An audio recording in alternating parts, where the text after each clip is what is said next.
বৈশাখের উত্তাপে পুড়ছে ইলিশের বাজার। উত্তাপ ছড়িয়ে পড়েছে কাঁচা বাজারেও, সেই সাথে বৃষ্টি বাড়িয়ে দিয়েছে প্রায় সব সবজির দাম। দাম বাড়ার কারণ হিসেবে কাঁচামালের সরবরাহকে বিক্রেতারা দুষলেও পণ্য কিনতে গিয়ে ক্রেতাদের বেশ বেগ পেতে হচ্ছে।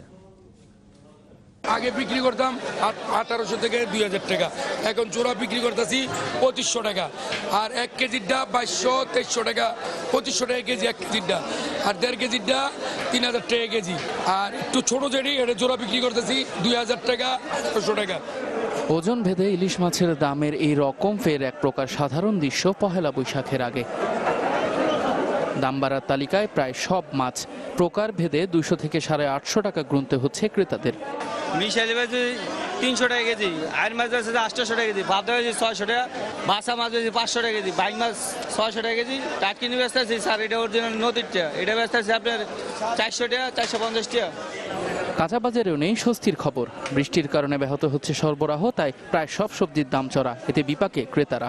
পেঁপে 40 থেকে 35, বটবটি 60 টাকা, ও সাজনা আছে 70-80, সিম আছে 30, করলা 70-80, পটল 50-45, আর আপনার শসা 40।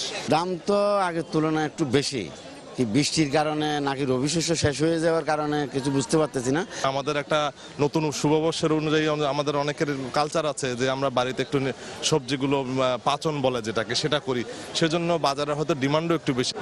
অবশ্য মশলার বাজার রয়েছে স্বাভাবিক, রমজান উপলক্ষে মজুদও রয়েছে ভালো। ভালো এলাচ এটা 2400 টাকা 2500 টাকা কেজি, যেমন পোলার চালান বর্তমানে যে 100 টাকা কেজি, জিরার কেজি আছে আপনার 380 থেকে আপনার 330 টাকা। তারপর হলো যে লবঙ্গ 1050 থেকে 900 টাকার ভিতরে লবঙ্গ আছে, মসুর ডাল আছে আপনার 85 টাকা থেকে 90 টাকা কেজি। আগের দামে বিক্রি হচ্ছে সব মাংস।